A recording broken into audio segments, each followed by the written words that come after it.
Jo volia començar agraint moltíssim a Josep Marcal i a la Taina l'organització de totes aquestes jornades i d'aquesta proposta i felicitar sincerament la iniciativa perquè parlem molt de cultura i parlem molt del rol central de la cultura en el territori, però aconseguim pocs espais de trobada com aquests, en els que puguem conversar la gent que esteu treballant en aquest món cultural i la gent que està més en perspectives de gestió o de reflexió. Trobar espais per parlar és avui dia un dels grans objectius i un dels grans reptes, i em sembla que aquestes jornades ho han aconseguit i moltíssim. Dit això, avui ens toca, heu parlat al llarg de tots aquests mesos i de tots aquests seminaris, molt des del sector cultural. Heu vist quin és el rol dels agents, heu entès una mica quina és la seva responsabilitat en relació al desenvolupament, però avui ens toca canviar una mica la mirada. Venim aquí en plan més provocador i jo volia començar fent una reflexió que em va fer una vegada un savi molt savi, que és el Jesús Martín Barbero, en una entrevista, em deia, mira, la modernitat ha sigut una màquina de dividir i separar. I en aquests moments ens trobem amb realitats que són molt complexes. I aquestes divisions i separacions cada vegada ens serveixen menys. Som molt especialistes tots en el nostre camp, però resulta que el que avui us venim a proposar és que deixem de ser tan especialistes en el nostre camp i aprenguem el llenguatge d'altres camps, d'altres sectors, amb els que necessàriament haurem de dialogar. Perquè al final els ciutadans, els nostres destinataris, no són només elements culturals en un estat pur, sinó que som persones que necessitem establir relacions al llarg de la nostra vida amb molts sectors que en realitat estan molt més interconnectats del que ens han fet creure fins avui. En el meu cas concret, la relació més directa des del món cultural ha estat sempre amb el món educatiu. I d'entrada, quan en parles, tothom diu que és molt obvi, no? Cultura és educació i educació és cultura. I no cal que en parlem més, perquè entraríem en un...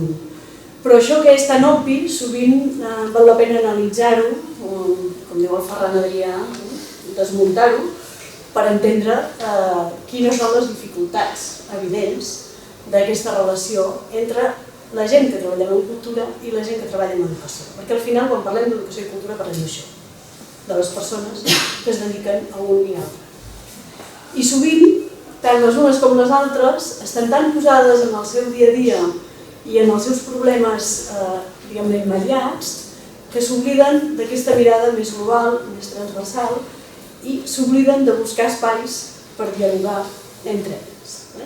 Els professors fan molts cursos i moltes formacions pensades només per professors, cada vegada més endogàmiques, i els de cultura fem molts cursos i moltes formacions molt endogàmiques. Anem a missa els creients. I és un tema que fa molts anys que ens estem plantejant que cal trencar aquestes inèrcies.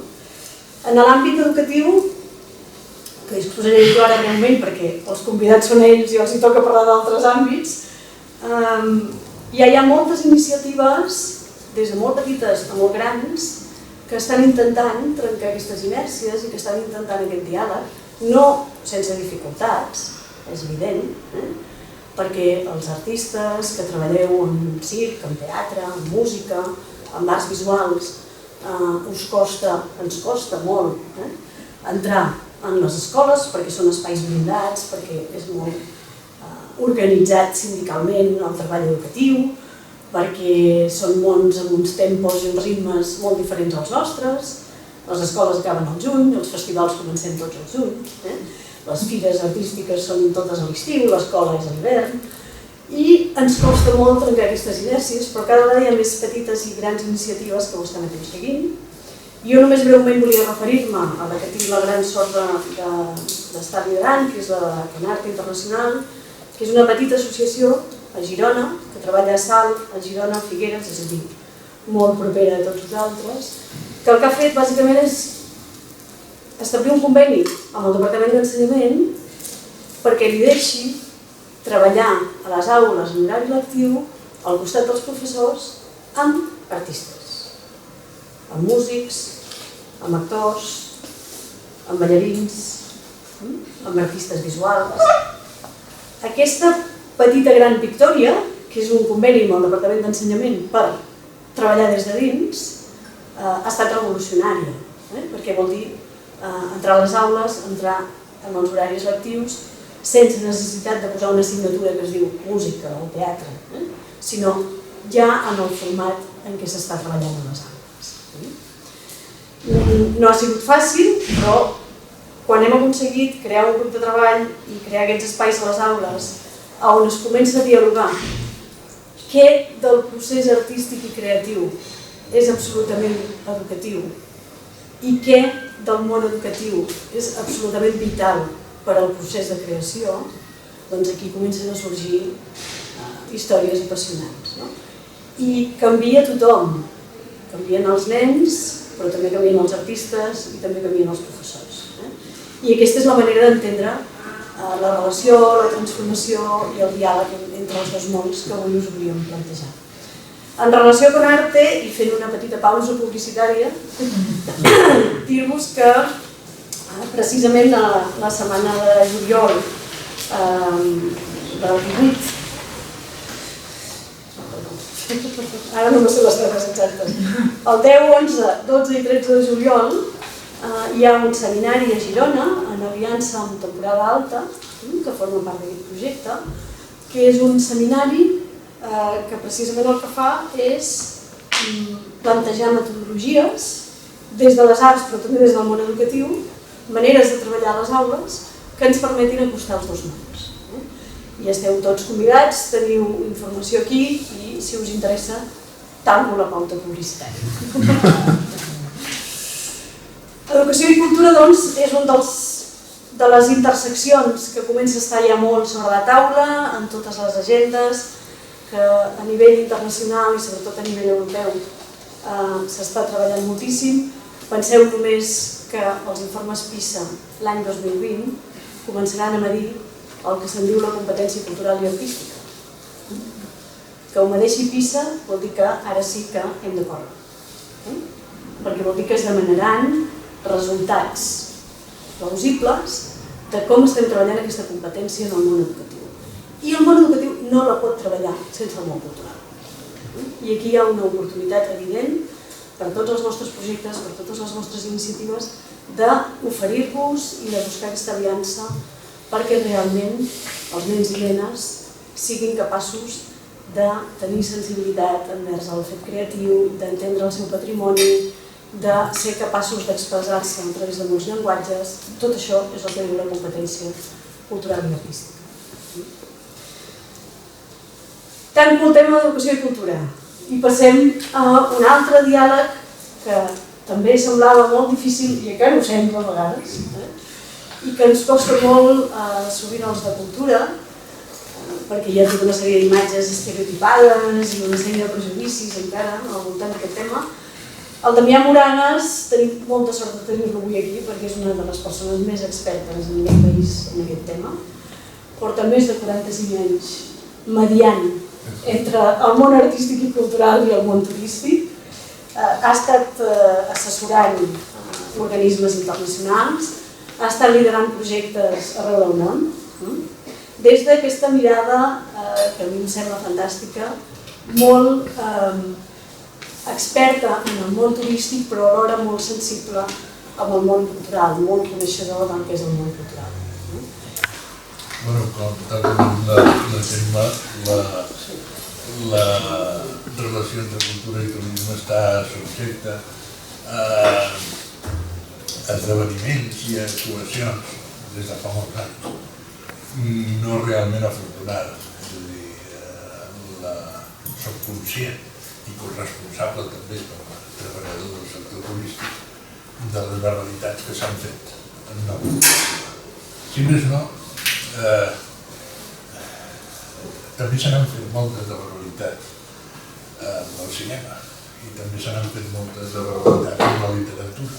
però ningú diu que es deixin de llegir llibres, ningú diu que s'acabi de fer pel·lícules. És a dir, jo no m'imagino parlar de cinema posant com a exemple Arma Letal 4, o de literatura posant com a exemple els 50 sobres de Grey. I tampoc em penso que siguin els millors exemples. En canvi, en turisme, quan parlem de turisme, parlem de gentrificació, de medi ambient, etc. De totes les coses dolentes que fa el turisme, que és cert. Hi ha moltes coses dolentes, sobretot per una raó, perquè les han deixat fer. És a dir, no s'han posat els límits, les regles de joc, les normes de joc, perquè una activitat econòmica i industrial es desenvolupés. Llavors, com que no s'han posat els límits, el sector privat, o el sector emprenedor, el que ha fet ha sigut aprofitar al màxim tot el territori, tots els recursos, etc., explotant-los d'una manera potser irracional. És cert, però, insisteixo, els hi hem deixat fer. Això els hi hem deixat fer. I la responsabilitat és de l'administració local, de l'administració provincial, de l'administració nacional i de l'administració estatal. És a dir, penseu que, i amb això acabo aquesta introducció, si no em passaré dels 15 minuts, és el risc, que els primers anys del segle XX, cap al 1915-1920, hi havia a Barcelona la Societat d'Atracció de Forasters. El senyor que dirigia la Societat d'Atracció de Forasters és l'avi de qui dirigeix Turisme de Barcelona S.A. en l'actualitat, una saga d'hotelers catalans. Llavors, clar, si des de 1915 fins al 2018 una família d'hotelers és la que està, a la que li hem confiat la gestió del turisme a Barcelona, no ens podem queixar gaire que el model que tinguem no sigui precisament el més adequat pels habitants de Barcelona. Hi ha moltes definicions sobre què és el turisme, etc., a part d'aquesta introducció que hem fet. A mi la que més m'agrada, una de les que més m'agrada, i que lliga amb el que vull transmetre avui, és la d'un professor americà que diu que el turisme és la curiositat del moviment. És a dir, en certa manera, això lliga molt amb la cultura. És a dir, si no hi ha curiositat, no s'arriba enlloc.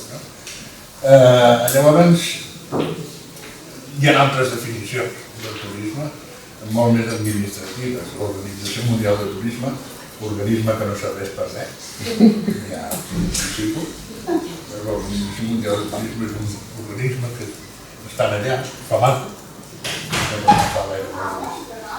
té unes definicions administratives, allò que si fas una nit en un lloc, etc., ets turista, i si no ets turista i passes per allà, ets excursionista, i compten els excursionistes i els turistes. Va, és a dir, hi ha gent que necessita passar el temps i ho fan d'aquesta manera. Ja hem parlat que els grans fluxos industrials i turístics han emmascarat els valors reals de la pràctica turística. Em quedo amb això, em quedo amb la curiositat del moviment i em quedo amb una altra definició que per mi és la més adient per la relació turisme-cultura, que és el turisme com a medi de difusió cultural. És en realitat jo faig un paral·lelisme, sempre ha estat posat també, amb el sector de la comunicació. El sector de la comunicació porta la notícia a les persones i el sector turístic porta les persones a la notícia, sigui notícia cultural, sigui notícia històrica, sigui la notícia que pugui ser.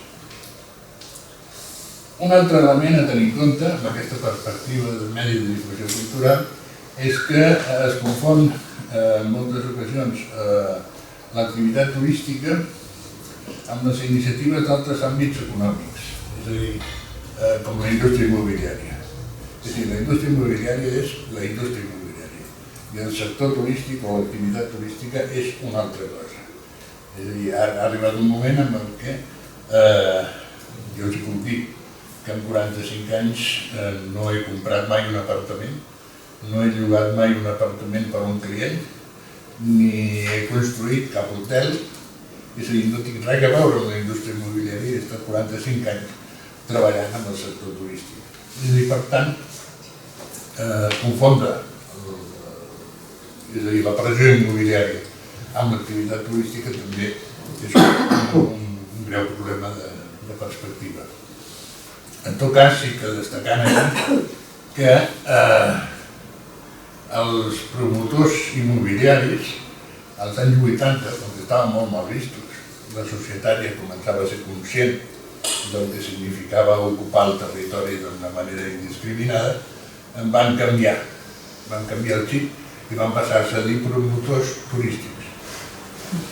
Estaven molt més acceptats. En un ajuntament anava a construir N apartaments, si anava com a promotor immobiliari pur, al tant, ara és en un ajuntament, que jo ho entenc perfectament, anava, jo soc un promotor turístic, en seguida deia, bueno, aquí vindran turistes, consumiran, etc. i el poble pujarà els paràmetres. No era cert. El cert era que simplement van canviar el nom. De promotors immobiliaris van passar a ser promotors turístics. Hi ha una certa parasitació del sector turístic per part del que és la indústria immobiliària. Finalment, dintre d'aquesta redefinició o definició parcial del turisme com a medi de difusió cultural, m'ha d'assenyalar que en turisme, els que hi treballem, som experts en logística. No som experts en continguts culturals. I no ho podem ser. No podem ser-ho perquè tindríem de ser els més savis del món. Encara és absolutament normal que quan et pregunten tu on treballes a turisme, dius, per cert, la setmana que vaig a Afganistan, què tal es menja? Jo què sé. I idea de com es menja a Kabul, no? En ma vida hi he estat. Llavors, baixes molts graus perquè no saps de tot. Has de ser anòleg, gastrònom, historiador, poeta, pintor, has de ser de tot. No en sabem i ja tenim bastanta feina amb la logística. Per tant, necessitem de la col·laboració, no de la col·laboració, del lideratge del sector cultural, dels gestors culturals, per omplir de continguts. Primer, per definir els objectius del que fem i segon, per omplir-los de contingut, el que nosaltres fem. Em sembla que m'estic estant massa. M'aviseu, poseu la targeta vermella. A veure, per fer ús del turisme com a medi de difusió cultural, ja ho he dit d'una certa manera, hem d'incorporar el turisme a la pràctica de la gestió de la cultura. Quan fem una exposició, acudim a uns senyors que són especialistes en portar panels d'alumini i tal. Quan fem un vídeo, acudim a professionals de vídeo, de la comunicació, etc. Per tant, quan volem utilitzar el turisme com a medi de difusió cultural, hem d'acudir, hem de tenir experts en turisme per fer aquesta feina. És a dir, el que no es pot fer és deixar-ho solament en mans. A veure, caricaturitzo una mica, és el típic d'un museu, es dir, anem a fer turisme, doncs la gent ja viatges al costat que vinguin i que facin algun viatge. Els encomanem, és com si des del museu volguéssim fer una exposició i diguéssim, bueno, com que volem fer una exposició, que vingui el senyor dels panels d'alumini i que faci una exposició.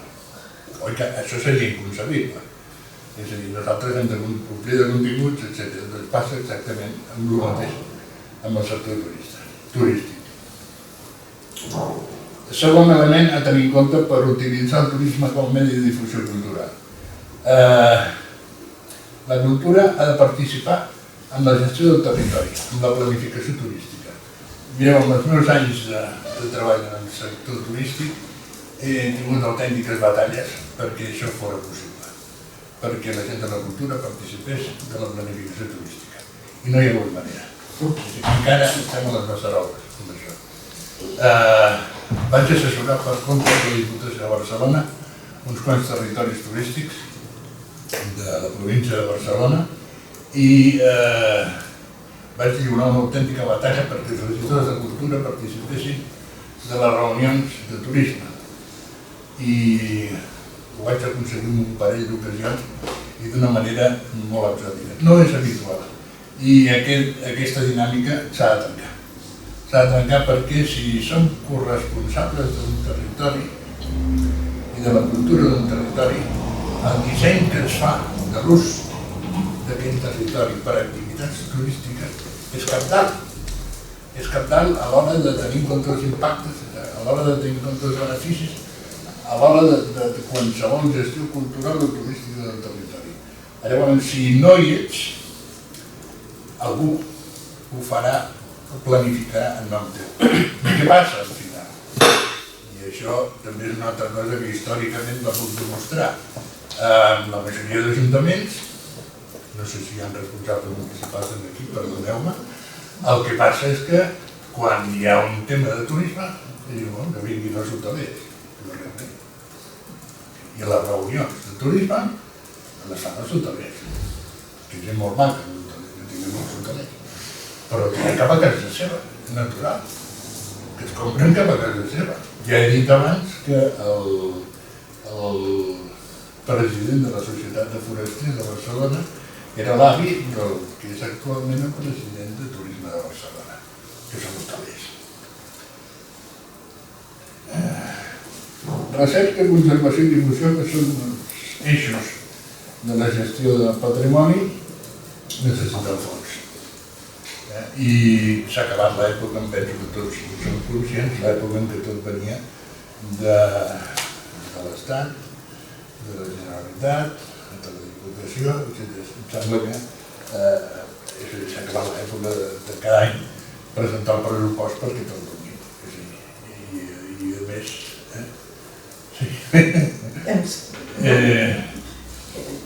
aquí hi ha molts matisos. Naturalment hi ha molts matisos. De tota manera, sembla que ja s'ha imposat una lògica que el patrimoni ha d'obtenir recursos per part seva també. I el millor sistema per obtenir recursos del patrimoni és el turisme. És a dir, per tant, això és dos axiomes que justificaria o que serien imprescindibles per fer-ne un ús del turisme com a medi de difusió cultural. Aquí hi ha una cosa molt important quan arribem a aquest punt, que és el que jo dic el copyright del patrimoni, o més que el copyright del patrimoni, l'avantatge competitiu del patrimoni. És a dir, si us fixeu, la majoria d'agències de viatges, o les agències de viatges en general, organitzen viatges, com he dit abans, sense coneixement de causa. I simplement per buscar a internet el que diu la Wikipedia sobre els llocs d'això, i amb això s'organitza un viatge. Per tant, l'organitzador, aquella agència de viatges, posa una informació que pot ser certa o no, en moltes ocasions no ho és, i no ofereix cap garantia que no sigui cert. En canvi, si l'organitzador és una institució cultural, el copyright dels continguts, tens la garantia, el consumidor té la garantia que allò que li estan oferint, allò que li estan venent és alguna cosa coherent i amb rigor científic. Finalment, una consideració amb respecte als turistes. Hi ha una visió des del món de la cultura o des de la gestió del patrimoni que els turistes són sers inferiors i dioses amb maletes. Això és una frase ja molt antiga, el de dioses amb maletes no l'he inventada jo, i llavors aquests es necessiten uns productes inferiors d'una qualitat així, que passin mitja hora, 3/4 i que paguin els 7 euros de l'entrada i ja està. Això ha de canviar, és a dir, fins i tot des d'un punt de vista d'Europa, és a dir, els drets i deures dels ciutadans d'Europa són els mateixos allà on estiguin. Per tant, no els productes de baix nivell solament per turistes, i aquí diria que s'ha de començar per alguna cosa que és molt clara però sembla difícil que s'implementi, que és que a Catalunya tenim molts milions de turistes que ens visiten cada any, de moltes nacionalitats diverses, i la majoria dels nostres museus, no parlo dels grans museus, encara aquí, ho trobes en català i castellà. I alguns molt arriscats, en parlo d'anglès, però és que en zones turístiques on la majoria són russos i alemanys, el museu local està en català i castellà. Això és un exemple de la manca d'aproximació a la realitat turística. Si vols intervenir en el sector turístic, vull dir, per tant, has de començar almenys per fer-te entendre.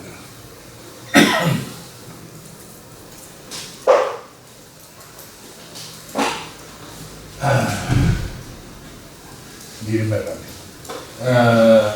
El turisme i indústria, entrem dintre del terreny industrial, si és un sector econòmic o una activitat. Val la pena analitzar-ho des del punt de vista d'activitat, perquè és una activitat econòmica que intercepta o és transversal en molts sectors diferents. Això és important perquè això vol dir que el turisme fa un ús integral del territori.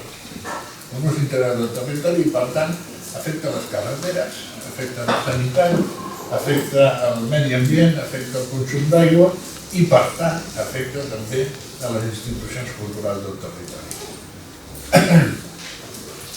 La presència de turisme, de l'activitat turística en un territori, genera impactes sobre la cultura local, impactes molt coneguts, sobretot en la seva part negativa, i beneficis, alguns, també sobre la cultura local. Sempre estem amb la recerca de l'equilibri, la recerca del balanç i de no sobrepassar els límits de la capacitat de càrrega. En tot cas, el que no s'ha fet, o que en molts llocs no s'ha fet realment, és definir les capacitats de càrrega. És a dir, s'ha començat a la majoria dels llocs per aquest impuls promocional. Ara m'estendria, ja s'ho direm després. Dic això, no s'han acabat de definir bé les capacitats de càrrega als territoris. Una altra cosa important és el dret al no, el punt de partida de la planificació. Això sí que dic que jo ho he utilitzat. És a dir, quan es parla de turisme, sembla, per alguns, que qualsevol territori ha de fer turisme. És cert que el turisme és una activitat econòmica desitjable si es fa ben feta. Però els primers que han de decidir, o sigui, abans de començar a fer planificació turística, són els ciutadans d'aquest territori, si volen turisme o no volen turisme. És a dir, abans de començar una planificació turística, és senzill. És avaluar els pros, avaluar els contres i sotmetre-ho a la societat perquè la societat digui que està interessada o no en desenvolupar el turisme. Solament a partir d'aquest punt és possible desenvolupar coses coherents en matèria turística. I, finalment, utilitzar el turisme com a eina de difusió implica acceptar, almenys parcialment, els paràmetres de la indústria turística. Això per alguns gestors culturals sembla difícil perquè hi ha un cert recel o no vull dir despreci, però s'hi assembla cap a l'activitat turística. Hi ha molta gent que això de mullar-se amb l'activitat turística no els hi sembla del tot correcte des del punt de vista cultural.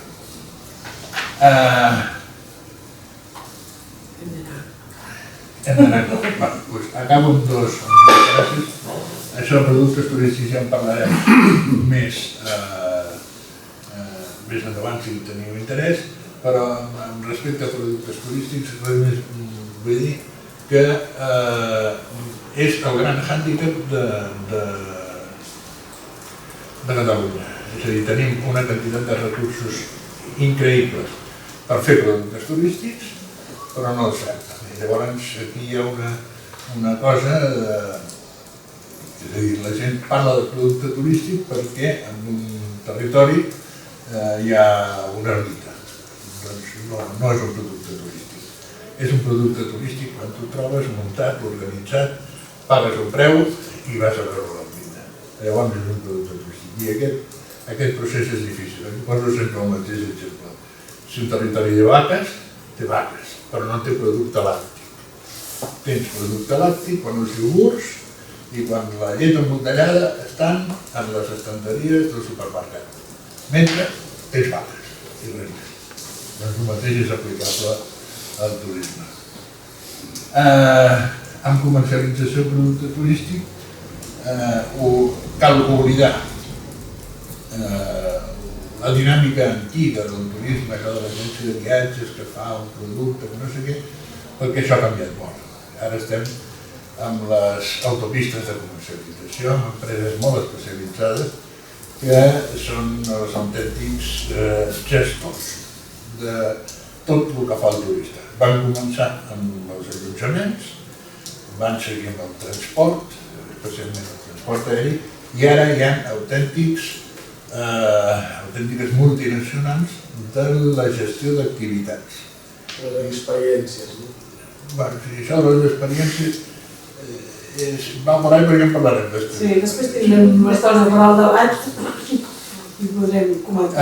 Però sobretot, és a dir, quan parlem avui dia de comercialització de productes turístics culturals, hem de pensar que estem parlant de noves tecnologies, però al 100%. Ja no estem parlant de buscadors, estem parlant de metabuscadors, i els metabuscadors és la gran batalla entre les principals companyies del món.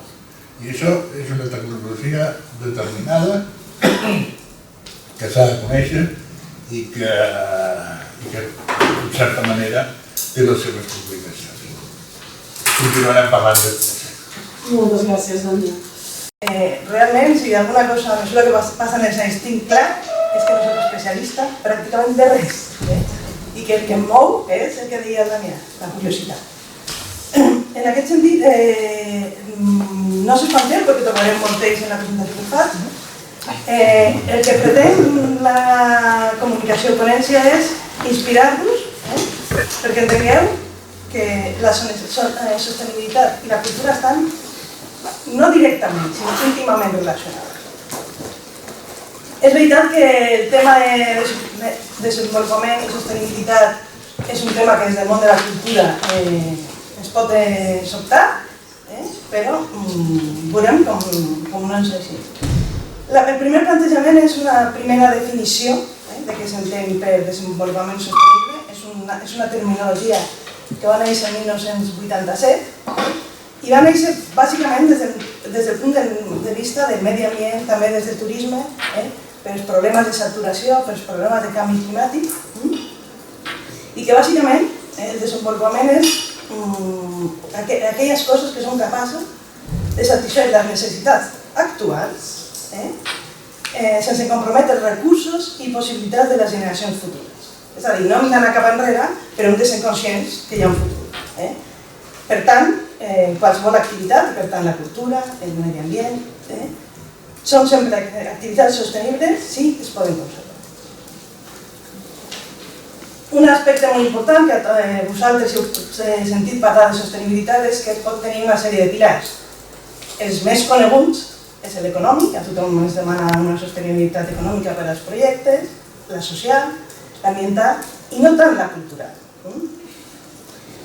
Podem fer una primera definició de lo que és la sostenibilitat econòmica, per aquella que impulsa un creixement econòmic que genera riquesa sense perjudicar recursos humans i naturals. Suposo que en aquesta definició estem totalment d'acord. Us he de dir que he intentat ser molt didàctica, tot això té moltes discussions, moltes terminologies, però jo intento centrar-me molt en aspectes que us puguin ser clars per a la vostra feina.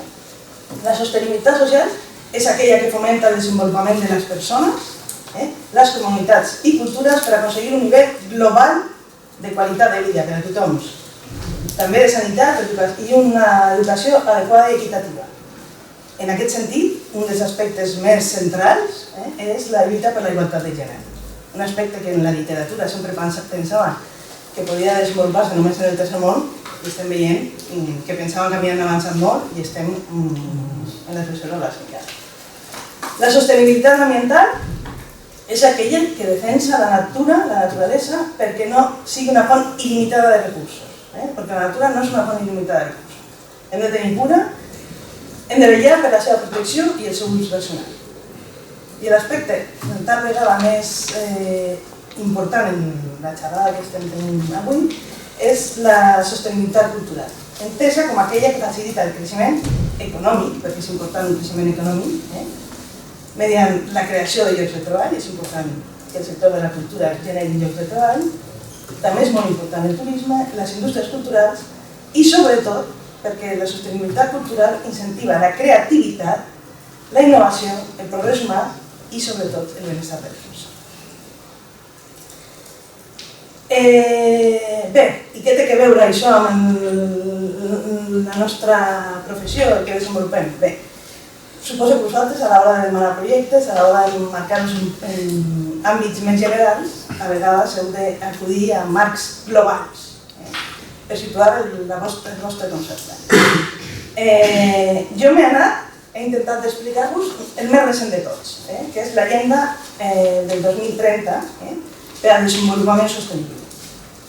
És un compromís global, internacional, que va ser aprovat per les Nacions Unides, va ser desenvolupat per les Nacions Unides en 2015 i aprovat per 193 països.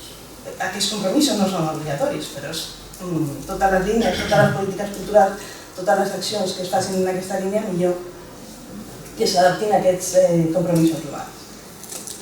Aquest marc defineix 17 objectius que aborden temes estratègics, els que s'han desenvolupat, de caràcter universal vinculat sobretot al desenvolupament.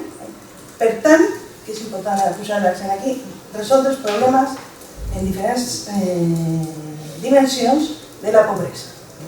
Segurament, no sé, jo crec que un dels problemes més importants en aquest món és el desequilibri que hi ha, no tant en el tercer món, en el segon, en el primer, és la diferència que hi ha a nivell de la riquesa.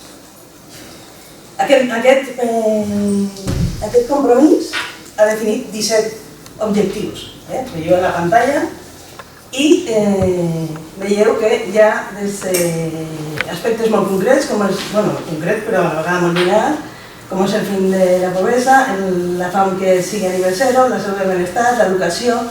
Veieu que d'aquests, cap d'ells està dedicat a la cultura. Cap. Però no és tant. Aquesta imatge que es pot dir, no, hem de ser imaginatius, estem en el món de la cultura, hem de ser creatius. És evident que el desenvolupament no pot ser sostenible si no contempla i incorpora la dimensió cultural. Intentaré al llarg de la conversa demostrar-ho. Les iniciatives i els enfocaments que parteixen de les cultures locals, jo crec que aquest és un element molt important, de les cultures locals del territori, proporcionen resultats molt més equitatius, si tenim en compte les persones, resultats més equitatius i sensibles al context, a cada context, i augmenten la implicació dels beneficiaris. Jo crec que aquest és un dels eixos molt importants. A més, que no s'entén la cultura és un pont d'enllaç entre els ecosistemes humans i naturals. Nosaltres som persones perquè estem en un context. Aquest context té una relació directa. I per tant, la cultura ha de ser present en tots aquests objectius. Hem vist que són 17. Nosaltres analitzarem només alguns. I l'esquema que jo us proposo és, analitzem alguns, l'objectiu és el que tindreu a la pantalla verda. La primera part és com pot intervenir la cultura en cadascun dels objectius i algunes accions. Ho faré ràpid, és un PowerPoint que si algú està interessat es pot passar, però com us deia el que es tracta és que fer la reflexió.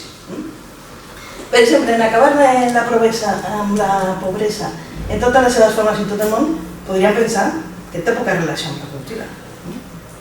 Doncs no, perquè considerem que els serveis culturals són bàsics i és una manera de garantir que tots els homes i les dones, especialment, sobretot la gent pobra,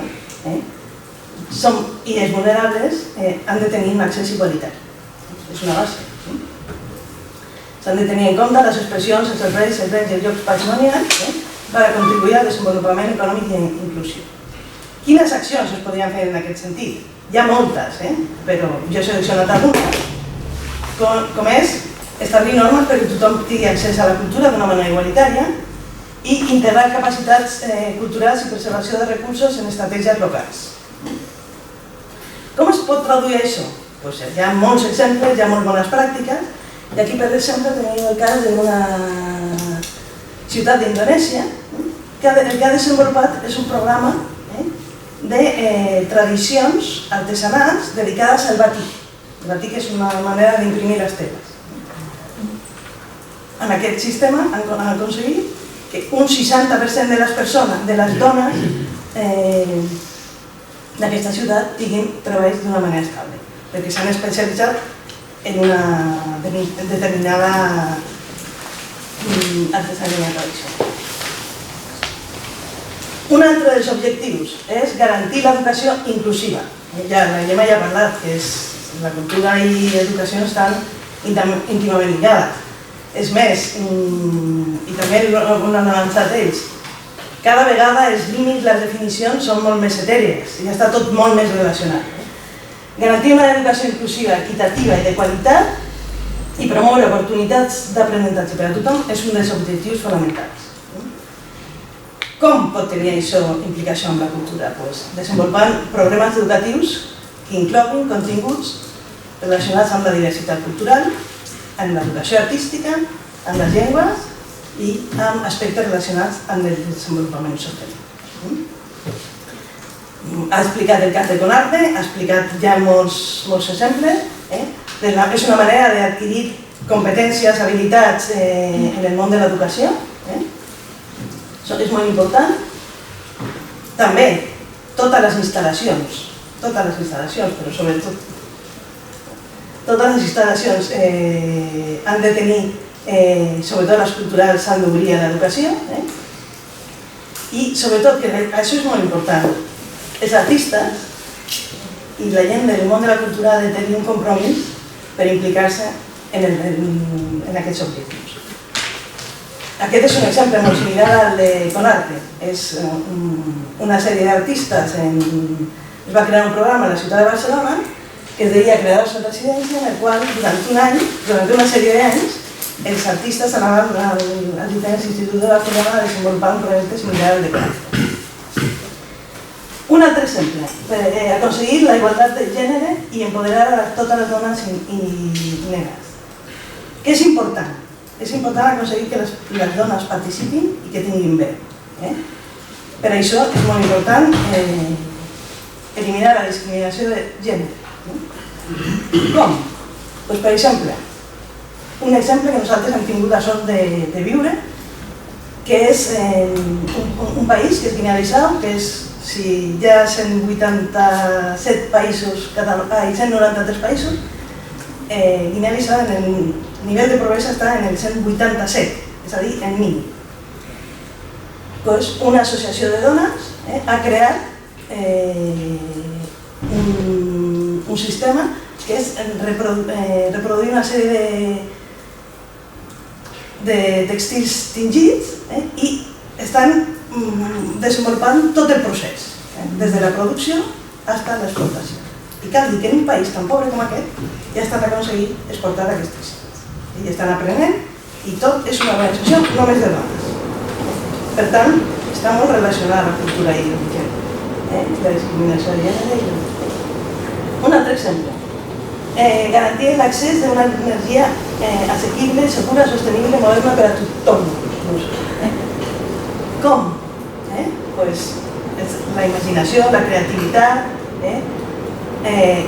conscienciar des del món de l'art, de la cultura, a un ús sostenible. Casos com aquests. És una ciutat d'Escòcia, una illa d'Escòcia, va desenvolupar un sistema de generació d'energia utilitzant energia sostenible. Una sèrie m'he expressat malament amb l'expressa, van crear un sistema per captar bé i amb això tenen energia en unes illes que pràcticament no tenen sistema. I aquest ha recibit un Premi Internacional d'Innovació Cultural.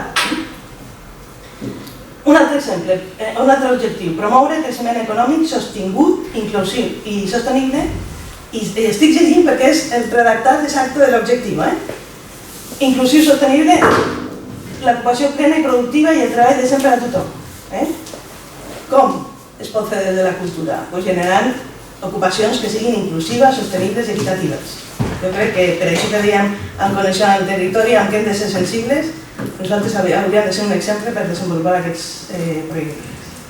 En aquest sentit, és molt important la mobilitat internacional dels artistes i també fer estudis de què impacte té això. Un cas. Aquesta és una ciutat d'un país bàltic molt petita que va decidir posar l'accent en la cultura i és la ciutat que té 17.000 habitants, que és la ciutat més petita que ha demanat ser capital cultural europea. Amb una valentia impressionant, va decidir que aquesta era la seva aposta. I això va generar, encara que a vegades aquestes sol·licituds, aquestes candidatures al final no surtin, només generar-les ja crea un impacte molt important. Construir infraestructures adaptables, promoure la industrialització inclusiva, sostenible i fomentar la innovació. Ja, les pròpies infraestructures culturals haurien de ser, també, tenen de tenir el compromís que siguin qualitatives, fiables, sostenibles i resistents. És, per tant, molt important la relació entre les persones actives del sector i les empreses. És molt important aquesta relació en aquests dos camps. I com es poden fer exemples com aquests? Aquest és el cas d'una ciutat belga que des d'una biblioteca està creant programes d'innovació. Reduir la desigualtat entre països, zones i regions. En aquest sentit, la cultura és fonamental. Com? Des del diàleg intercultural i participació activa. I sobretot, i jo crec que també segurament per l'edat que ja comencem a tenir, és molt important una cooperació intergeneracional. Jo crec que la gent jove en aquests moments està patint unes circumstàncies molt desfavorables i probablement el camp de la cultura sigui dels més complexos. Com es fan en alguns casos? Per exemple, Montreal és un de les ciutats que ha decidit que per a tots els problemes que tenen tant amb la immigració com amb la gent jove, crear un programa de mediació cultural. Adoptar mesures urgents per combatre el canvi climàtic i els seus efectes. Aniré a la línia d'altres casos que hem vist. Aquí una de les propostes és un estudi d'arquitectura, perquè és que l'arquitectura també està dins de la cultura. És crear un jardí, un espai, però que no només és un espai estètic, sinó que la variació de totes les plantes que hi ha en aquest espai, que comunica un centre de la ciutat amb un llac, permet veure l'evolució per estudis que es fan, l'evolució climàtica de totes les arbres que hi ha en aquest gel. És conservar i utilitzar els oceans, mars, recursos marins per al desenvolupament sostenible. En aquest sentit és molt important recuperar, conservar, conèixer les tradicions que es relacionen amb la preservació dels sistemes marins i costaners. Recuperar tradicions que s'han mantingut durant tota la vida i han tingut amb bons resultats, des de noves perspectives poden donar molt bons resultats. Un exemple molt clar i molt proper és, no sé si heu vist, el Museu de la Pesca de Palamós fa una proposta molt interessant sobre el tema. I per acabar, enfortir dels objectius que hem seleccionat, enfortir els mitjans d'implementació i revitalitzar l'Aliança Mundial per al Desenvolupament Sostenible. És molt important establir estratègies internacionals, nacionals i locals per al desenvolupament sostenible des de la dimensió cultural. I com s'aconsegueix això? Aquí tenim un altre exemple, com és el cas d'una aliança entre la Unió Europea, una associació que és humana, la que està recollint roba, i la Universitat de Girona han creat un programa, se creó un programa que es va presentar a la Unió Europea, que era per ensenyar les capacitats, a desenvolupar les capacitats artístiques als joves de la ciutat de Bissau. Un programa que no només és formar els nens, sinó és crear una sèrie de centres culturals a les que s'ensenyarà, perquè el programa també té formació en emprenedoria cultural i també en formació de tècnics, crear un ecosistema autosostenible perquè la cultura des d'ells mateixos es pugui desenvolupar. I ja acabo. De tots aquests objectius, i perquè demanaven quins són els reptes que tenim des de la sostenibilitat des del món local. Jo he de dir que a mi el concepte de món local pot servir per l'administració, però crec que ja la delimitació geogràfica ja està difosa.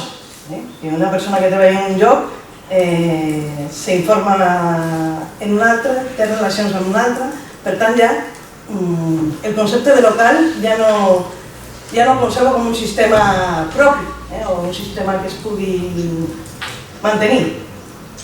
Per tant, entre els reptes que jo considerava era és fonamental crear un sistema de xarxes, un sistema de xarxes que permeti que es desenvolupi la sostenibilitat des dels pilars que hem vist, econòmic, social, ambiental i cultural, un sistema de xarxes que permeti una relació entre especialistes de les mateixes temàtiques, però també amb xarxes transversals. Per poder desenvolupar això hem de ser transversals. Ens hem de relacionar amb la gent de medi ambient, ens hem de relacionar amb la gent de l'educació, amb la gent del turisme. Un altre repte que és fonamental, que està en l'ànima del món de la cultura, però sobretot dels artistes, és la creativitat. Cal exportar la creativitat a altres sectors, és fonamental. Cada vegada en les universitats es valora més o s'estan creant competències per a que la gent jove sigui més creativa, en les carreres de ciència, i sobretot per generar tant productes com serveis sostenibles. I per acabar, la diversitat cultural. La diversitat és una riquesa, no cal que us la digui, però és fonamental que aquesta riquesa que sabem que existeix, que és tal, hi hagi una interacció. Ens hem d'enriquir interaccionant culturalment amb altres cultures, amb altres pobles, perquè des d'aquesta òptica segurament aconseguirem que sigui una societat més sòlida. I amb això he intentat anar molt ràpid, ensenyar als 15 minuts, però que després podem discutir. La meva participació gira al voltant de la relació i de les implicacions de tecnologia, que és una cosa immensa en el món de la cultura, que també és una cosa molt diversa i molt gran. Quan em van proposar fer aquesta presentació, no sabia molt bé com enfocar-la, perquè la cultura implica molts sectors, és un sector molt ampli, molt transversal també, i les tecnologies estan presents en la nostra vida i de maneres tan diferents, i en el món de la cultura també, en temes que tenen a veure des de la recerca fins a la difusió, en tot el voltant.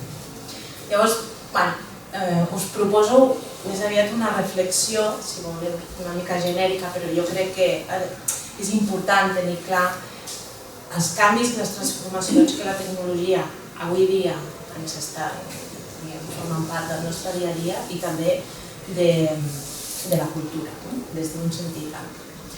I començo amb una reflexió que un company meu em va fer recordar de l'any 30, és a dir, fa 80 anys, el John Keynes, que era un economista dedicat a temes de macroeconomia mundial i justament en l'època del crack i tota aquella època complexa, va fer una conferència a Madrid, a la Residencia de Estudiantes, i fa gairebé 90 anys ell ja estava preocupat pels canvis tecnològics que en aquell moment s'estaven donant i que per a ell significaven canvis socials, polítics, mundials, molt grans. I ell estava com preocupat i faré dues referències a la seva ponència.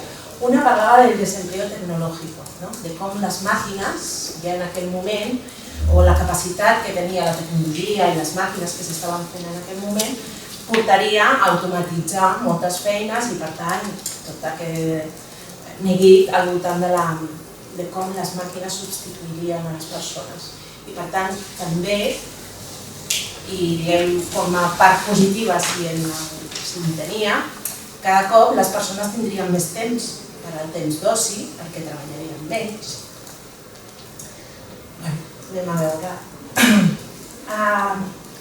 Una de les reflexions i una evidència és que la tecnologia sempre serà subsidiària en el món de la cultura i des del meu punt de vista el focus no està en la tecnologia, sinó en si mateixa, en la cultura, en què és el que volem fer. I això m'ho trobo cada dia en la feina.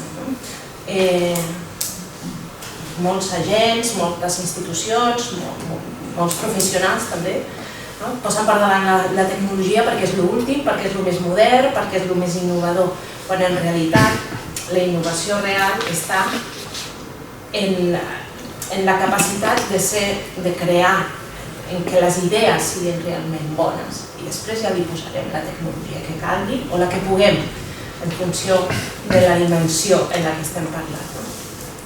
Ara, sí és cert que les tecnologies, a la velocitat en les que van, i realment tot va molt ràpid, tot canvia cada cop més ràpid, marquen els canvis socials, perquè la cultura i la societat té el seu propi ritme i normalment és més lent que els canvis tecnològics que estem vivint. Estem en un món en el que segurament tots heu llegit, o llibres, o articles, o ponències, o heu sentit la presència del Big Data i de la intel·ligència artificial i aquestes coses que no sabem molt bé què són, sí sabem què són, però no sabem molt bé com funcionen, però que condicionen el nostre comportament cada cop més. Jo crec que hi ha 3 elements ara mateix que estan molt presents en com som avui a nivell tecnològic i com ho serem en el futur, que és la hiperconnectivitat, és a dir, estem contínuament connectats, cada cop més, i cada cop aquest temps en el que no estem connectats ho estarem, i per tant estarem generant dades, més dades contínuament, l'automatització dels processos i per tant tot el tema de la robòtica i de la intel·ligència artificial aplicada a l'automatització a partir de les dades i d'aquí la preocupació del Keynes, de la capacitat que tindran les màquines de fer coses que ara fem manualment i ho faran més ràpid i millor que nosaltres. I l'internet universal. És mentida que el món estigui connectat en un sentit real, però hi ha iniciatives que efectivament busquen portar a internet a aquests jocs on encara no està present, el projecte aquest del Zuckerberg, de connectar el món a través d'aquests, portar la xarxa a tot arreu perquè realment tothom estigui connectat i hiperconnectat, generant dades.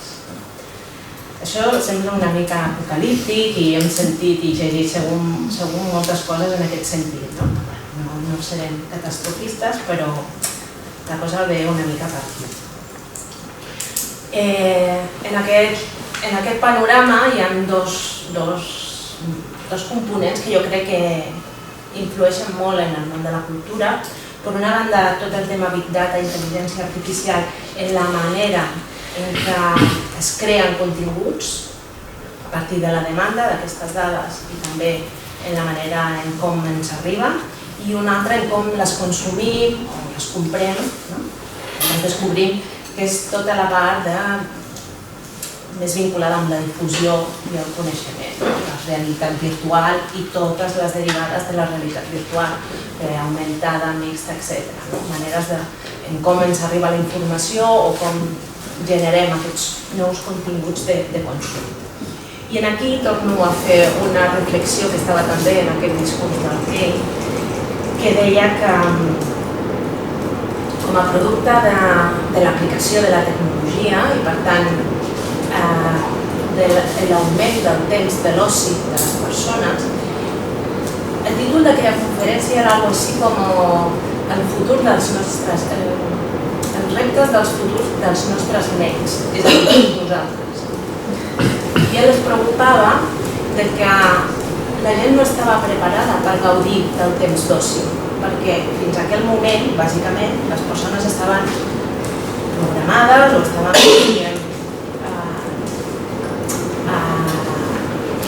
dissenyats per treballar. Per tant, què faríem en el temps d'oci amb tant de temps? Després van venir tots els... Després de la Segona Guerra Mundial, l'estat de benestar, les vacances pagades, els caps de setmana... Com emplearíem aquest temps si no estàvem acostumats? Ho faríem bé? No ho faríem? Aquesta era la preocupació dels nens d'aquí. I jo diria que estem en el mateix punt, o si no en el mateix punt, amb la mateixa pregunta. Som capaços de gaudir del nostre oci d'una manera racional, intel·ligent, aprofitem totes les potencialitats que té la cultura i l'oci d'una manera correcta? Parlaré de 3 idees que crec que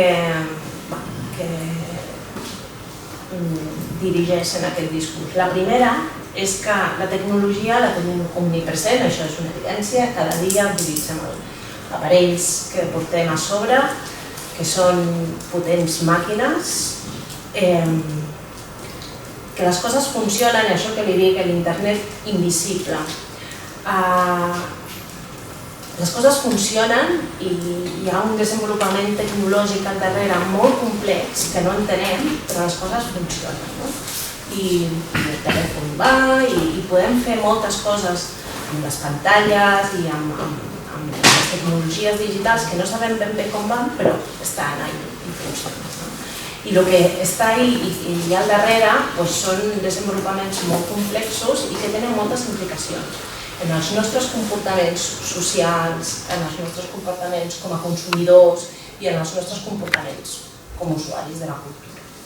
Ara ja no és l'Internet of Things, és l'Internet of Everything, on ja no només les màquines estan connectades, sinó tots nosaltres estem connectats.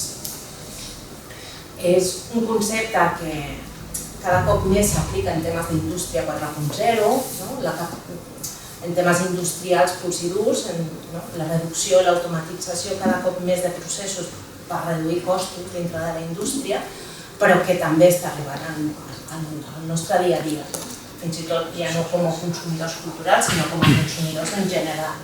La capacitat d'extreure dades, analitzar-les, generar algoritmes que analitzen i generen patrons, aquests algoritmes s'instal·len en núvol, hi ha tota una sèrie de conceptes tecnològics que fan que les màquines responguin automàticament a certes respostes.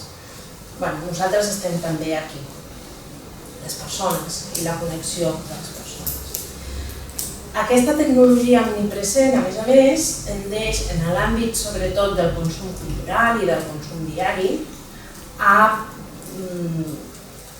potenciar dos grans eixos. Un és el tema de la imatge, cada cop més en internet i també en el consum mòbil. Tot el que és imatge fixa, imatge en moviment, vídeo, etc. La generació de continguts és brutal i ho serà en el futur. I també tot el tema del robot, dels xats i dels assistents personals que funcionen a partir de la intel·ligència artificial, del reconeixement de la veu. Això em preocupa una mica en el sentit que potser en el futur ja no cal ni escriure ni llegir, perquè visualment ja tindrem la informació i només preguntant algú contestarà. Jo crec que tindrà un impacte molt gran. No. Bueno, és una reflexió que jo m'he fet. Després en el debat en parlem. Ara afegeixo un pas més. Això que té a veure molt amb el nostre dia a dia en el món de l'art i de la cultura també té el seu reflex. El Big Data, que és aquesta cosa que tothom parla però ningú sap ben bé què és, també s'aplica en el món de la cultura. Les dades, en general, el consum de dades, si nosaltres som capaços de generar milions de bits de dades cada dia que algú recull. Les empreses, les grans tecnològiques, les empreses petites que utilitzen la nostra informació per fer recomanacions personalitzades, tot això és com... És el petroli del segle XXI.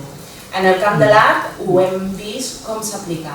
Per exemple, en els museus a través de robots, de xats, bots, en els que tu pots preguntar sobre una obra d'art i algú contesta. Són màquines que utilitzen aquest tipus de tecnologia. També tenim robots que ja escriuen llibres. Fins i tot al Japó un va guanyar un premi literari. Bueno, no el va guanyar, va quedar finalista de segon i quan van obrir l'aplicar van veure que havia sigut un robot que havia escrit aquesta novel·la. Va ser un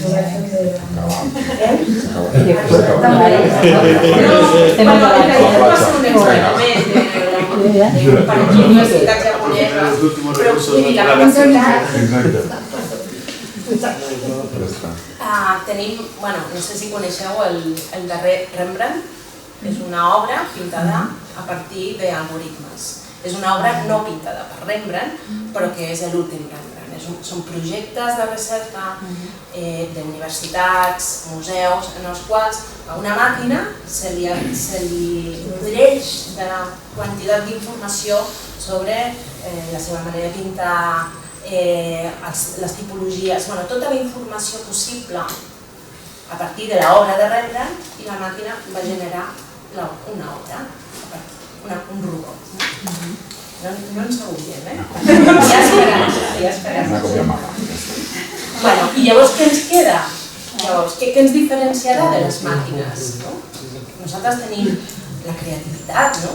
La creativitat. El robot que va escriure una novel·la també devia tenir-la. No ho sé.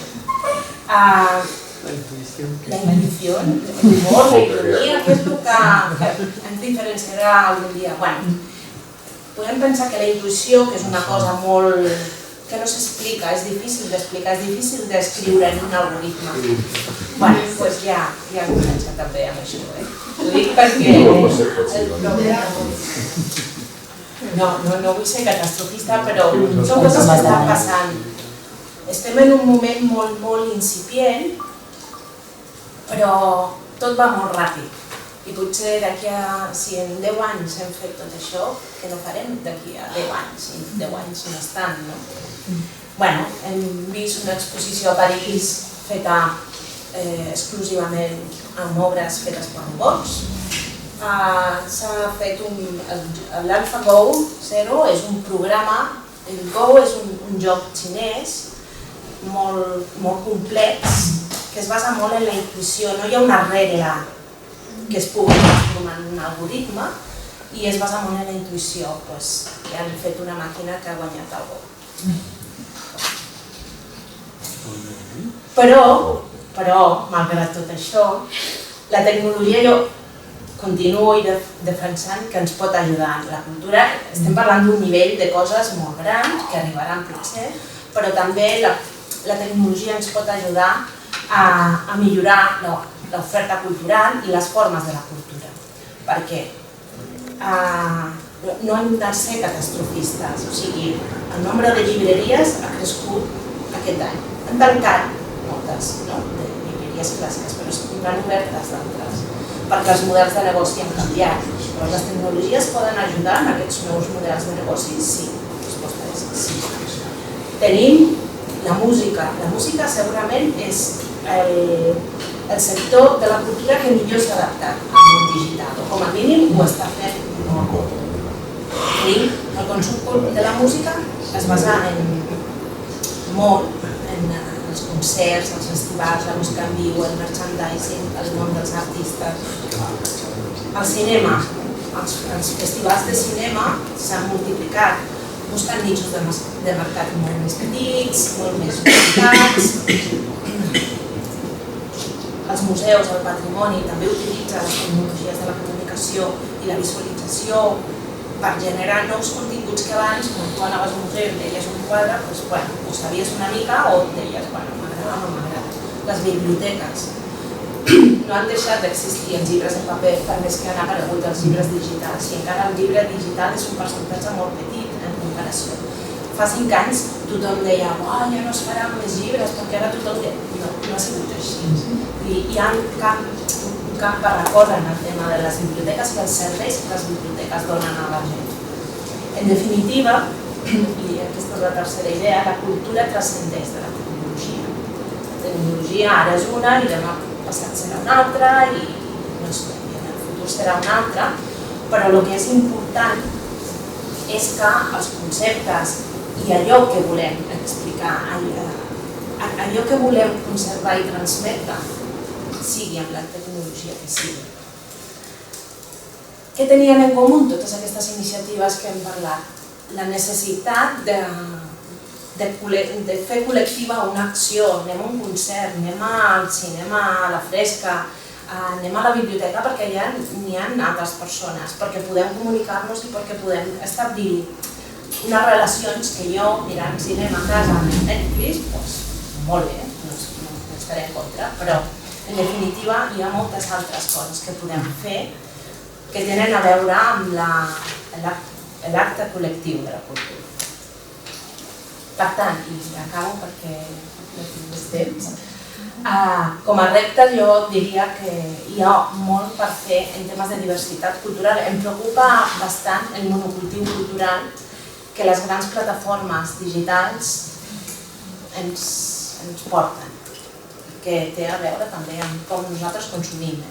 No estic en contra, però sí em preocupa la manera en què aquestes plataformes estan dissenyades i ens ofereixen els continguts culturals, Netflix, Spotify, Facebook, Instagram, etc. Estan dissenyades amb un alt component addictiu. Es basen en el temps de consum. Per tant, quan més temps estiguem a dintre, més de responsabilitats nostres, menys temps tindrem per fer altres coses i això genera un cert monocultiu que crec que el paper i la responsabilitat de tots nosaltres també és abogar o defensar la diversitat. Una mica en contra o intentar minimitzar aquesta globalització. També pensem que moltes empreses o petites, la majoria de les empreses del sector cultural són petites o microempreses o unipersonals. Moltes d'elles han nascut en el món analògic i estan fent una transformació, però les que neixen avui i naixeran demà neixen en un món digital i això és una oportunitat. El tema dels drets de propietat intel·lectual crec que és un tema que que serà important també en el futur, perquè és molt fàcil el copiar-pega i l'ús de les coses que un se troba en el món digital. Vull acabar només, ara vaig començar el 1930 i ara faig una reflexió dels anys 50 de l'Alan Lomax, no sé si el coneixeu. Era un apassionat de la música i del so americà, un antropòleg, que es va dedicar a viatjar pel món gravant músiques o sons que ell considerava en aquell moment que ja començaven a estar en perill, eren cançons tradicionals que ja s'estaven perdent, era un apassionat de les cultures i va viatjar per tot el món, també va estar aquí a Espanya i va gravar en molts territoris de tota Espanya cançons tradicionals. Era un apassionat de la música i dels sons i en aquell moment ell parlava de les tecnologies dels anys 50, eren les que eren, ell parlava del transmissor i els receptors, vinculat amb la ràdio o la televisió, un únic transmissor i molts receptors, però en un sentit unidireccional, i això li preocupava també, no hem avançat tant. I llavors ell deia defensar l'equitat cultural, la diversitat, que no sigui només algú que ens nodreix a partir de l'ús d'una tecnologia que en aquell moment era la televisió o la ràdio. I ser el més sintètica i polèmica possible. Moltes gràcies, Anna. Jo crec que... Doncs, bon dia a tothom. Merci per haver-me convidat. Jo vinc com a representant de Contaminando Sonrises. Nosaltres som una associació que som diverses persones, però jo he sigut la que ha vingut avui aquí a explicar-vos la nostra experiència. Entonces, volia dir que, tot i que soc la més jove, segurament no faré servir les noves tecnologies, no faré servir cap PowerPoint, jo simplement ho he escrit en un paper, el que vull explicar-vos, i faré servir aquest mètode. Després, si queda temps, sí que m'agradaria projectar un vídeo d'una de les nostres experiències aquest passat Nadal als camps de refugiats saharauis a Argèlia, a Tindouf, si queda temps. A veure, no sé si coneixeu la nostra associació, tenim base entre Girona i Breda, que és un poble, un municipi de la Selva, però realment el nostre treball es centra fora del territori català. El nostre objectiu és portar somriures a les persones més desfavorides... Ui, estic nerviosa, El nostre objectiu és portar somriures a les persones més oblidades que ens troben arreu del món. Desgraciadament no podem arribar a tot arreu perquè el món, no cal que us expliqui, està ple d'injustícies i persones en trànsit migratori, en trànsit de refugiades o exiliades internes. Però bé, nosaltres posem el nostre petit gra de sorra i fem el que més ens agrada, que és ser malabaristes, pallassos i artistes de circ. Ho fem aquí d'una manera professional i quan sortim també ho fem d'una manera professional però sense guanyar diners, sinó des del voluntariat i des de les ganes de descobrir i compartir. Doncs començo, he ficat com 3 línies, que seria fora del territori, que és el que està explicant ara, dins del territori i al futur les idees i projectes que ens agradaria pel futur. Doncs fora del territori català, aquesta iniciativa comença viatjant pel món, els seus fundadors, jo em vaig incorporar al gener del 2015, però bé, em sento part del projecte, no hi vaig ser-hi al principi, però hi soc ara i estic en la transformació del projecte. Doncs aquest projecte comença a Nova Zelanda, viatjant pel món, amb les ganes de combinar les energies renovables amb les arts escèniques. Al principi es viatjava amb una bicicleta, que era una bici generador que carregava una bateria per fer música, per generar energia, que sonés la música i projeccions. Amb el temps aquesta idea malauradament s'ha anat perdent perquè és difícil viatjar amb una bici generador perquè moltes vegades viatgem amb avió i no és tan fàcil portar aquest equipament, però bueno, la idea hi és i sempre que podem l'apliquem. Però ara mateix us he de dir que ha quedat una mica en segon terme, també perquè els projectes, com bé deia abans d'aquí fora, els projectes van canviant, no? Un comença amb una idea i el projecte es va transformant segons les vivències que va tinguent. Els companys van estar a Nova Zelanda i de Nova Zelanda van viatjar a Tailàndia, on es van trobar una realitat que diu el poble Birmània o Myanmar, no sé com ho coneixeu. És un país que també ha tingut molts conflictes i a la seva frontera amb Tailàndia hi ha un gran nombre de camps de refugiats i refugiades i allà va ser on van tenir el primer contacte i van descobrir la força i l'energia que té portar espectacles i tallers amb nens i adults que es troben en situacions on podríem dir que la cultura no hi ha molt d'accés perquè són poblacions tancades i aïllades.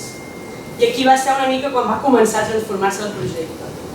Així han anat passant els anys i hem estat visitant diferents punts del planeta, com podrien ser Àfrica o Frontera Sud, més conegut com Ceuta i Melilla, que són dos punts del territori espanyol.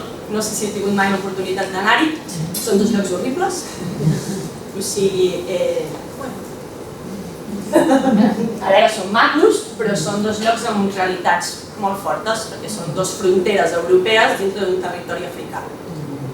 Després, el 2015, quan va començar l'èxode migratori de Síria, Iraq, Iran, Afganistan, cap a territori europeu, vam veure la necessitat, o va néixer dintre nostre la necessitat de compartir somriures amb aquestes persones. Sempre dic que som un petit gra de sorra perquè malauradament és molt extensa i és molta la gent que es troba en trànsit migratori, però a primavera i estiu del 2016 vam estar diverses vegades viatjant a Grècia i a Turquia, visitant els camps de refugiades, les cases ocupes i aquests espais on la gent es troba atrapada, sempre portant somriures i compartint el que sabem fer, que és espectacles i tallers.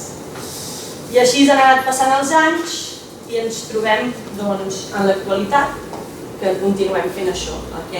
Com he dit abans, aquest passat Nadal uns quants companys van viatjar fins a Tindouf, als camps saharauis, i amb ajuda i amb recursos d'aquí van enviar un camió carregat de material, amb una estructura de circ, amb un domo, el van enviar cap allà, ells van volar amb avió i van poder visitar 5 dels camps de refugiades que hi ha, que són ciutats, són pobles on la gent fa el seu dia a dia perquè és on es troben atrapades, i van estar compartint, van estar més o menys entre 5 i 7 dies per lloc, van muntar l'estructura i van fer espectacles i després mirem el vídeo i ho veiem.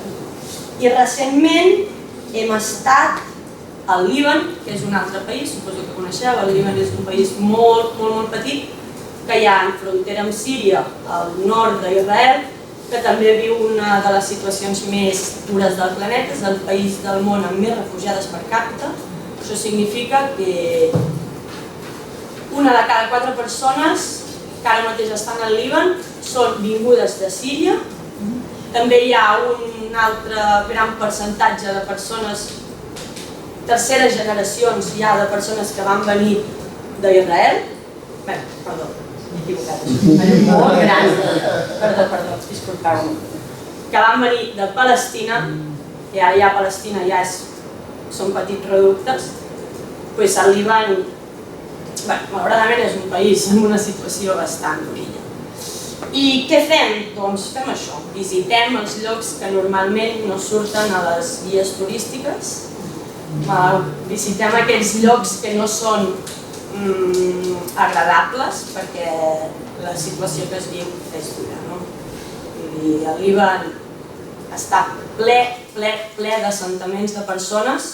Tu agafes una carretera i veus 4 tendes cap allà, 25 cap allà, camps més grans, camps més petits, però malauradament està desbordat. I aquesta és la nostra manera que tenim de conèixer aquestes realitats i sobretot poder compartir, com ara estic fent amb vosaltres, la realitat que hi ha en el món, no sé com més explicar-ho.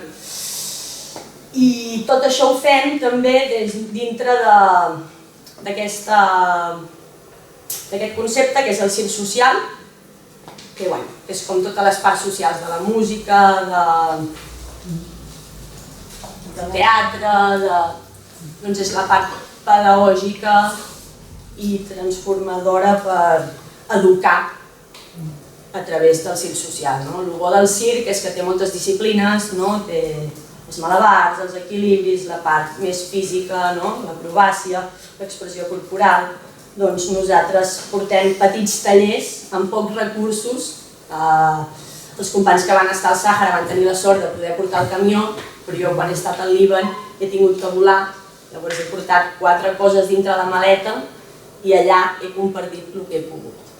M'agradaria poder portar una carpa de circ, una estructura i una maleta gegant plena de malabars per compartir amb els nens, però a nivell econòmic i a nivell de mobilitat no m'és possible. Però bé, la improvisació i les ganes de passar-ho bé sempre són universals i de qualsevol cosa n'acabes fent un món. Més o menys aquest seria, així resumit ràpid, el nostre projecte. Llavors, com ho fem nosaltres per poder anar-nos-en al Sàhara o poder-nos anar-nos-en al Líban des d'una forma voluntària?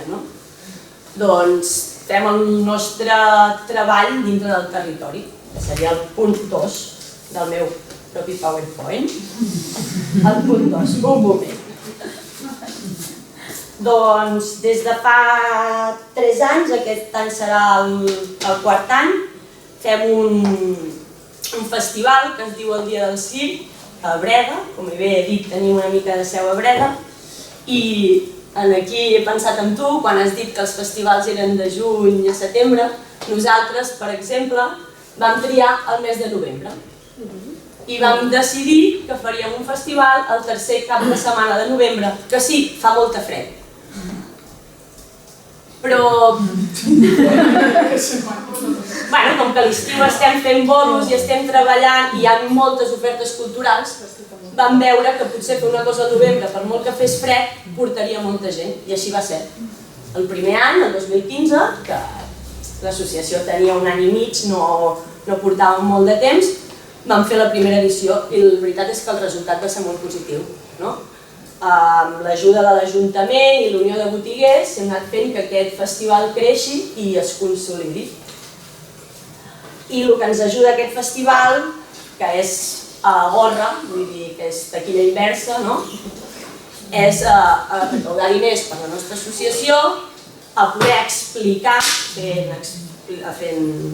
xerrades i exposicions fotogràfiques, la nostra tasca fora del territori.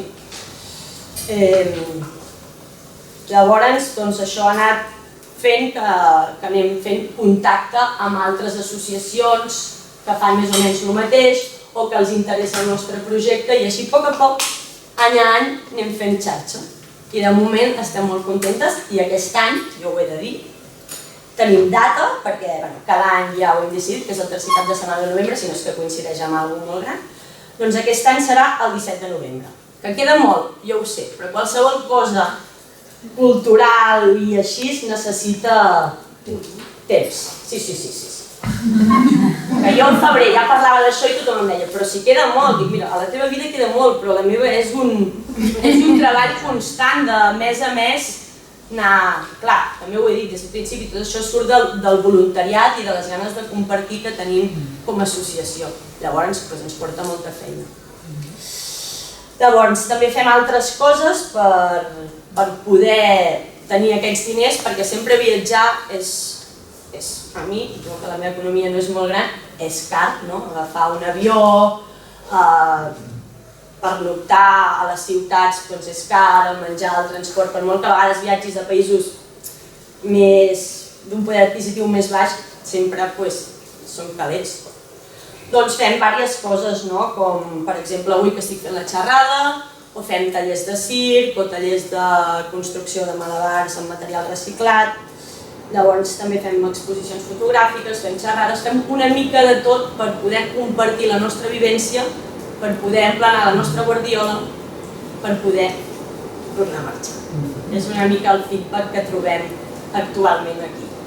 Llavors, amb el temps i els canvis dels projectes, també ha sorgit les ganes de començar a fer projectes de circ social en el territori. I jo ara mateix estic acabant, m'havia acabat, podríem dir, la formació de circ social que fa l'Ateneu Popular de Nou Barris. Suposo que coneixeu l'Ateneu Popular de Nou Barris, és un referent català, espanyol, europeu i mundial en el circ social. És un lloc superxulo, si mai l'heu visitat us ho recomano. La gent que hi treballa són, és que em fiquen els pèls de punta i tot, són gent superbonica i estan fent molts projectes de circ social amb diferents col·lectius. I com que ara he acabat la formació, doncs tinc ganes també de poder aplicar el circ social en el meu territori. He començat per Girona, espero que no se m'ofenguin els de la comarca de la Selva, però és on jo visc i és on tinc ganes de conèixer. I també en tot moment veient i comparant, com que tinc molt de contacte amb nens i amb adolescents siris, palestins o d'altres llocs, doncs també mirant. I la conclusió general és que els nens són nens aquí i a tot arreu. Llavors, quants minuts porto? 2 només? Vale. Amb el temps, doncs, l'associació... Volia fer un incís sobre en Pau Palaus, no sé si el coneixeu, és un company, és el fundador de l'associació. Doncs en Pau, després de molts anys, posant tot el seu gra de sorra i totes les seves energies cap a aquesta associació, a poc ha anat construint la seva vida professional del circ i d'ell és pallasso i del clown, també enriquent-se i donant feedback amb l'associació. Vull dir que tot aquest temps volcant-se voluntàriament amb l'associació ha fet que ell també creixi com a artista i ara mateix doncs tira més cap a lo professional perquè estem a la temporada d'estiu, però no sé com si m'ho d'explicar, doncs que dona un feedback, no? La part voluntària també a la llarga t'acaba donant una part, vull dir que és important, no? Tenir una part social per també tenir una part professional. Només volia fer un incís perquè és ell el que és de la comarca de la Selva, no jo. Després, per últim, ho dic, ja que hi som, aquest estiu uns companys que treballen a l'Ateneu de Barcelona se'n van a Uganda i nosaltres des de l'associació hem fet una recol·lecta per aconseguir-los material perquè puguin portar a projectes embrionaris de circ social que hi ha a Uganda, que també és un país d'Àfrica que acull moltes refugiades. O sigui que els que ens seguiu per les xarxes socials aquest estiu podreu veure en Miqui i la Lara que estaran a Uganda coneixent altres realitats d'Àfrica. I per últim, ara sí,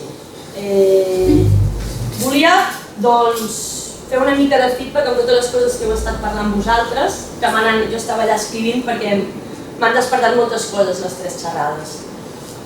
A nivell tecnologia, jo no soc gaire tecnològica, ja ho esteu veient, però puc dir que gràcies a les noves tecnologies jo em puc comunicar amb el poble siri, amb el poble palestí, parlo una mica de l'última experiència que he tingut, que ha sigut el Líban aquest abril. Gràcies al Google Translator, jo em puc comunicar. Ells no parlen anglès, jo no els puc exigir que parlin un idioma que jo no parlo ara. Doncs gràcies al Google Translator, gràcies a les noves tecnologies, gràcies a tenir un mòbil i wifi en els camps, jo puc comunicar-me. Perquè si no tots són gestos, però arriba un moment en què vols saber alguna cosa més i no pots. Com que les noves tecnologies ens estan afavorint molt. També a nivell de que els propis refugiats i les pròpies refugiades viuen molt enganxats a les noves tecnologies, molt enganxats a saber què està passant en tot moment en el seu territori, per molt que estiguin fora. També estan molt enganxades a comunicar amb els seus familiars que es troben repartits per tot el món. Vull dir que les noves tecnologies, vulguis o no, són un punt molt important. tothom té el seu telèfon mòbil, o cada família té el seu telèfon mòbil, i per ells és molt important poder saber com estan, no? Vull dir, clar, abans ens enviàvem cartes, ara això ja és molt més momentani. També dir, a veure, és que he apuntat moltes coses, que les noves tecnologies ens han ajudat molt a difondre el nostre missatge com a associació. Jo m'imagino que aquesta associació fa 15 anys i no haguéssim arribat a tenir els no sé quants mils likes que tenim al Facebook o no sé quanta gent que ens segueix arreu del món o amics d'amics que comparteixen i l'altre viu a no sé on. Vull dir, això ens ha ajudat. Ens agradi o no, ha fet que el nostre projecte tingui visibilitat, que també és una mica el nostre objectiu, com bé deia abans, és compartir les nostres experiències i no només dir que anem a fer el pallasso i que és molt divertit, sinó explicar com viu la gent, quina és la situació real, dia a dia, en una frontera, en un camp de refugiades o en un assentament. Per les noves tecnologies d'això, després... Un moment, tema turisme, dir que jo intento, no sempre puc, aplicar un respecte, no? Com deia abans un company, els Airbnb estan fent mal a les nostres ciutats, doncs jo quan viatjo, per molt barat que em surti agafar una habitació de Airbnb, prefereixo anar a un hostal, que potser em costa el doble, prefereixo anar a un hostal i pagar i no fer servir aquell recurs que, vulguis o no, a Girona, que és la meva ciutat de tota la vida, està fent mal, perquè ho veig, que els meus companys que vivien al barri vell ara paguen el doble de lloguer o se n'han tingut que anar, o Barcelona, a Poble Sec, que està passant el mateix. Jo intento una mica des de la meva posició personal tindre una mica de respecte. També no acostumem a fer turisme quan anem a aquests llocs, però de tant en tant, doncs, jo què sé, te'n vas a veure unes ruïnes perquè... Sí que fem turisme. Sí, anar-hi a fer turisme, però... No feu oci. No fem oci. Però fem turisme. I no anar-hi també. Però bé, no et diré que no he anat a veure alguna cosa al Líban perquè et mentiria, però no és el meu objectiu principal, però si tinc un dia lliure i necessito desconnectar, perquè suposo que tots enteneu que aquestes situacions són molt dures i quan tornes a casa estàs 15 dies, un mes, bastant afectat i afectada. I bueno, moltes altres coses que he apuntat i moltes altres coses que podria dir, perquè jo xerro molt, però més o menys heu entès el concepte, no? És compartir a través de la circ social i les arts escèniques el que sabem fer aquí, fer-ho allà i fer que aquestes persones trenquin la seva rutina i puguin riure, experimentar i trobar-se totes juntes en el context en el que es troben. I ara, si tinc temps, no ho sé, m'agradaria posar el vídeo, no ho sé si tinc temps. Taina? Jo passaria, si vols, per acabar, si es ve de gust i encara ens queda auditori i no se'ns n'ha anat la gent, ho posem, us sembla bé per donar la setmana? Una última cosa, jo ho he de dir, perquè és... Allà he deixat uns tríptics que podeu agafar, no els he plegat, no hi ha cas que cada un s'ho plega si vol. I no, que allà podeu seguir-nos, com bé he dit, les noves tecnologies ens estan afavorint. Instagram, Twitter, YouTube i Facebook són el nostre mitjà de difusió. Gràcies. Molt bé. Bé, doncs Gran Tour, que té 4 anys, 3 anys, és un projecte d'un centre de creació contemporània que existeix des de fa 23 i és com una vuelta de tuerca, com una última, anar una miqueta més lluny dintre del que és potser molt avançat però també molt anquilosat món de la creació contemporània. Molt minoritari, a vegades, molt endogàmic i molt també en els seus coixins nodularis de superioritat. I també és com una alternativa al que es considera la institució museu i la institució auditori i la institució teatre. La idea és fer una caminada llarga, aquest any 300 quilòmetres, l'any passat van ser 250, a peu, que es fa amb artistes de totes les disciplines i a la qual està convidat tothom. Vull dir que no cal ser artista, ni cal ser un gran caminant, ni res. Hi ha gent que fa tota la caminada, però hi ha gent que fa un dia, hi ha gent que fa 3 dies, hi ha gent que fa una setmana. En aquesta web de les noves tecnologies que tant ens ajuda, es publica el que es diu la guia d'etapes, que és l'itinerari, i aleshores la gent decideix, jo aniré d'aquí a aquí, jo aniré d'aquí a aquí. Aquest viatge es diu Grand Tour, no perquè sí, es diu Grand Tour perquè recupera la idea molt aristocràtica dels que feien el Grand Tour al segle XIX. Al segle XIX, els artistes i els intel·lectuals que s'ho podien permetre, sobretot americans, però europeus també, feien el Grand Tour. I el Grand Tour no estava tipificat, cadascú tenia el seu Grand Tour. El que la gent sabia és que si volia ser artista, com ara anem a fer un màster o un doctorat, si volia ser artista de segle XIX, havia de veure el Coliseu de Roma, havia de veure els primitius flamencs a Holanda, havia de veure això, allò, i aleshores la gent es feia el seu Grand Tour, que era en tren, a peu, en burro, hi havia de tot. I després es comentava, tu has estat a Roma? No, jo a Florència, i s'explicaven els seus grans tours. També es va fer molt bona literatura amb el Grand Tour. Gent com Stevenson, o gent com Hölderlin, o gent com Goethe, s'explicaven entre ells el que han vist en aquests tours.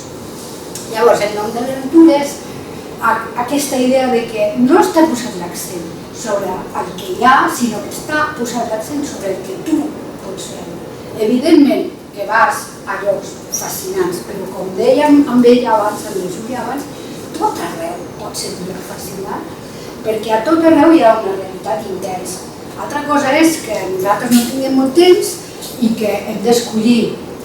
I evidentment, quan dissenyem el Grand Tour, busquem que tingui gràcia, que tingui valor, però la força està posada sempre sobre aquell camí. El Grand Tour, per això, aleshores, té forma de cargol, té forma d'espiral. Va començar al nostre centre, a la nau Toclea, i va començar a fer així una volta al poste que tenim al jardí, que és un film d'espectacle, i després una mica més, i llavors el primer any vam recórrer totes aquestes comarques, vam passar precisament per Susqueda, que està, si no m'equivoco, a la Selva, i vam donar la volta, vam anar per Girona, vam acabar a Sant Feliu, el segon any vam anar cap amunt a la Catalunya Nord, vam passar per tot el parc natural de l'Altera i vam acabar a Núria, el tercer any vam anar de Núria a Montserrat, i aquest any anirem de Montserrat al Delta de l'Ebre.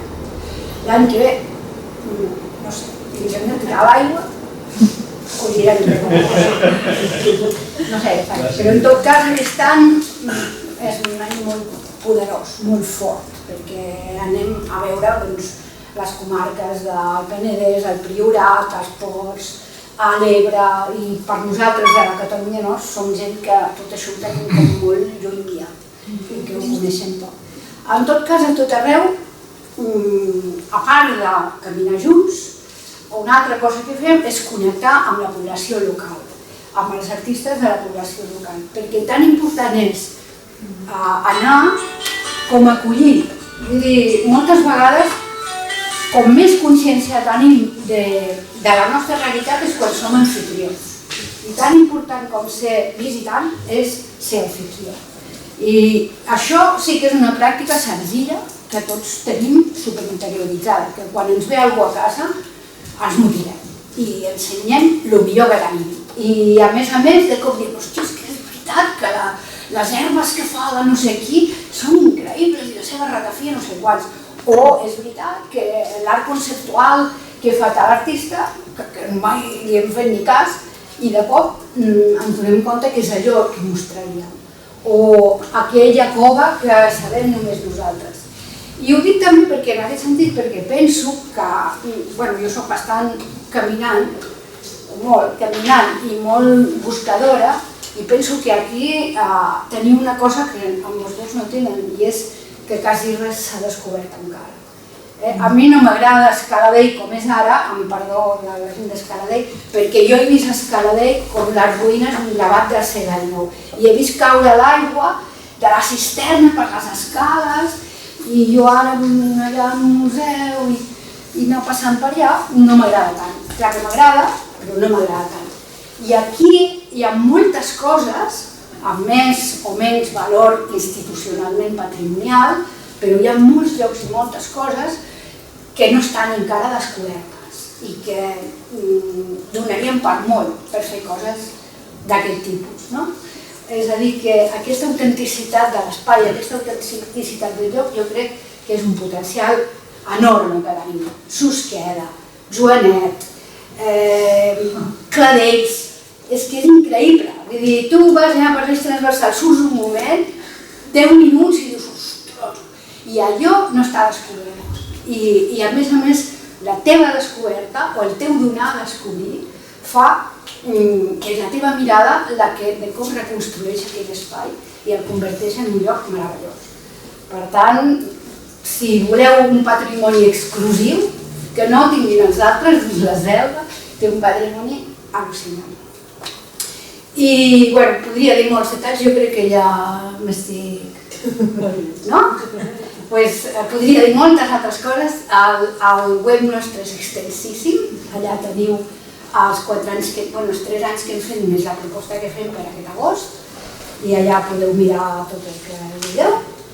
Al tall televisiu he explicat un cas molt concret del Solsonès que crec que us pot també ser útil, perquè el Solsonès és una comarca que té moltes coses en comú amb la Selva, per exemple dispersió i tal, i que es va produir un fet de xarxa arran de nosaltres passar per allà i que crec que us pot ser útil com a professionals de la cultura i com a professionals del turisme. I ja callo.